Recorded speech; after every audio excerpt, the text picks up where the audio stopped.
Oh boy, so to review this episode here of The Walking Dead, the episode where we met the Commonwealth really, I guess, officially for the first time, this episode focused more on the princess than the Commonwealth, something that I definitely really wasn't a fan of. The princess stuff wasn't necessarily bad. I was expecting it to be bad in the early parts of the episode, and as the episode went on, I started to like it a bit more, but when it came to the Commonwealth stuff, some stuff was good and other stuff I was just very disappointed with. So I'll go more into detail with my thoughts on this episode and also some other stuff that we've learned just about the story. So before we go any further, I do have to warn you for spoilers for this episode. If you are new here and you do want more reviews like this, videos breaking down the latest in the Walking Dead world, or universe, I guess, just make sure to be a subscriber. Now, the Commonwealth are pretty ruthless. Like, the Commonwealth as a group, they are very ruthless. They're very, badass, I guess you could say. Because there was a lot of moments in here where I wanted to see a lot more from them, and I think we still should have. I get there were limitations in this episode. Like, there were limitations for these 6 episodes in general because of the pandemic,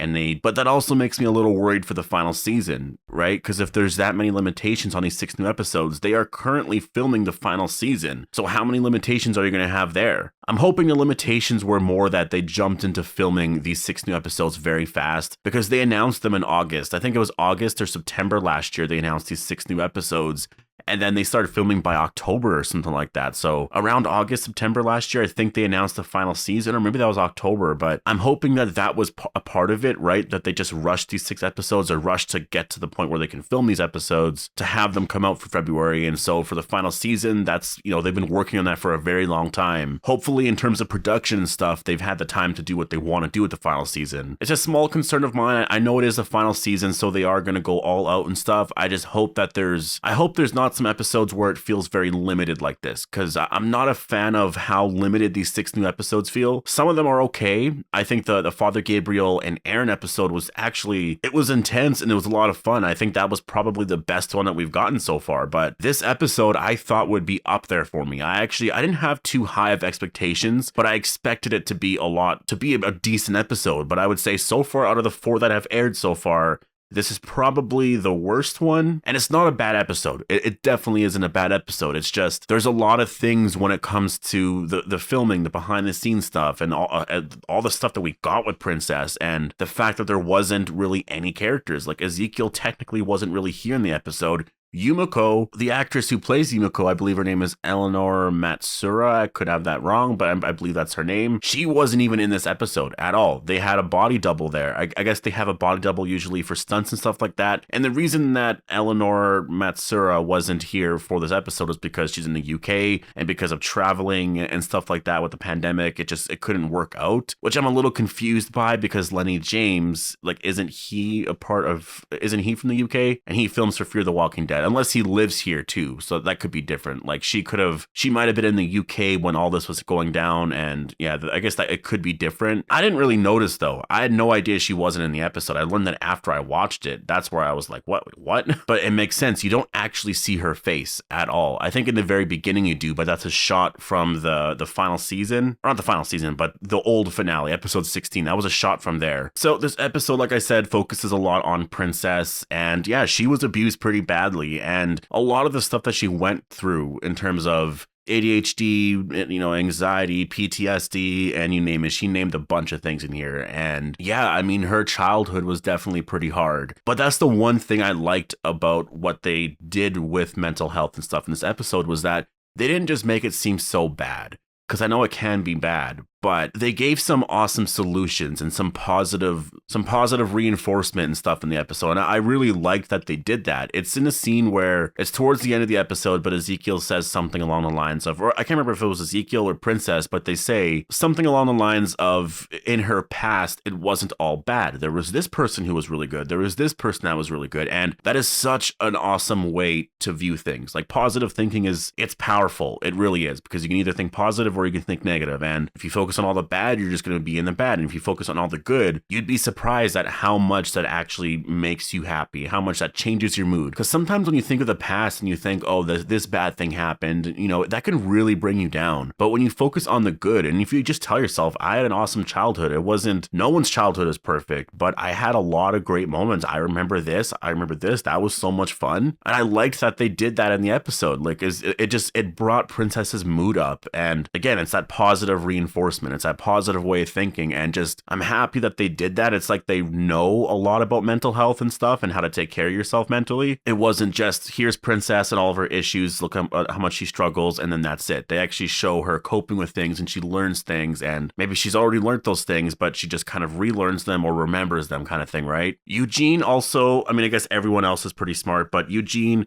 in my non-spoiler review, the reason why I kept bringing up the fact that Eugene was pretty smart in the episode was because he knew that these people were ultimately good, and he was telling Princess, we just got to push through whatever it is, whatever process that they have here, and then we'll be in their community. Because I know Stephanie, I know her people, like, they are good people. If these are her people, they are good, and they're just trying to find out what we're all about. And he was smart to do that. He was smart to think like that. Obviously, I'm not saying Princess wasn't smart. It's just that she's never really been in a situation like this. But of course, Eugene, he's thinking ahead. He knows, and so he's waiting to go through all of that. Also, I don't know if this is Lance Hornsby. It is a very awesome scene, though.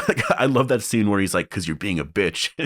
I'm laughing because I wasn't expecting that. Like, I wasn't expecting him to just go all out like that. I don't think it's Lance Hornsby. I don't, because Lance Hornsby is a little nicer. He is. And because you don't get that name in this episode, because these are like the pandemic episodes, I don't think they casted someone for that role yet. And I think that's coming in the final season. That's why when this episode ends, we don't see them traveling to the Commonwealth. It's hinted because they have the bags over their heads that that's where they're going next, but you actually don't see them moving. And it is very possible that, like, in a vehicle driving right up, right outside there is Lance Hornsby, and he brings them over there. So I don't think that's Lance Hornsby, but he's definitely pretty ruthless, I'll say that. And I'm also wondering, and I'm going to throw this out here, I don't really think I don't think it could happen, but I think there's a possibility of it happening, or at least maybe it's not a relationship in the way that I'm thinking, but is it possible that Ezekiel and Princess could have a relationship? And the reason why I say that is because Ezekiel says to Princess in this episode,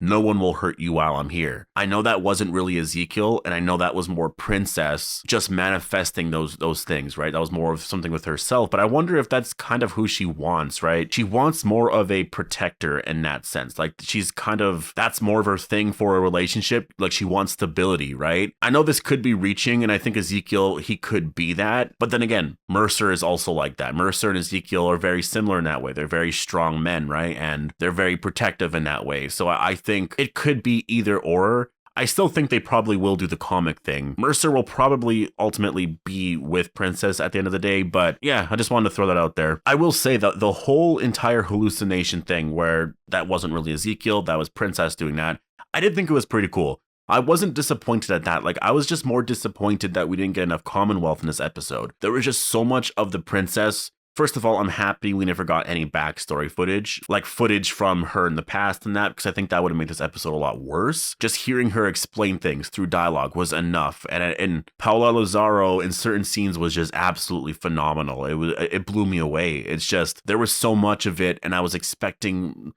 expecting more, but I wasn't expecting so much of the Princess. And I think where I was disappointed was with the fact that all the Eugene, Ezekiel, and Yumiko weren't really in the episode. It was literally just Princess. It was just a bit too much. I wanted to get all of them. You can focus on the Princess, sure, but have everyone else in the episode. Don't just ignore them, right? And when she was beating up on that Commonwealth troop, he seemed really good, and he was tricking her or whatever. And at the end, he did say, like, I'm pretty sure that was all kind of set up to have her come out there. But still, it's the look in his eyes, though. You can tell that he's definitely, the Commonwealth is a good place. They have a lot of good people like that. And I wouldn't be surprised, actually, if we do see that Commonwealth troop again in the future, because some of the Commonwealth, they don't align themselves with Pamela Milton.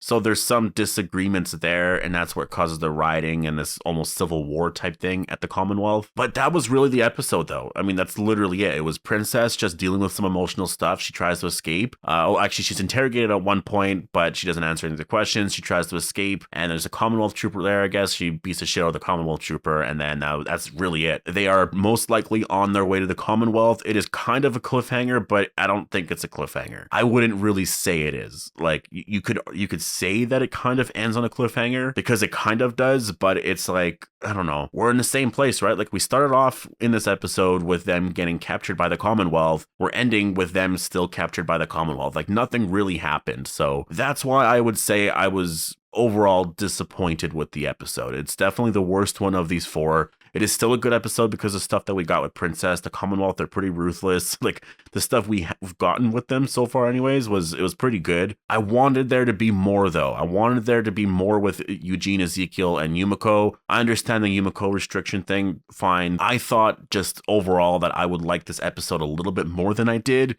And I ended up, I guess, disappointed. After I watched it, I was just kind of like, ugh, yeah, but I'll leave it here. Make sure to post your reviews and your thoughts and stuff in the description, but in the comment section down below. I'm going to be posting a scene trailer breakdown and all that stuff later on tonight. Next week's episode is episode 21, which is an episode that I don't really know if it's going to be good at all, but I'm kind of looking forward to the fact that it is more set in the current story, if that makes any sense. It's not a flashback. It's nothing like that. So I think there could be some good stuff there. But yeah, I'll leave it here. Post our thoughts down below. Hope you guys all enjoyed the video, and thanks for watching.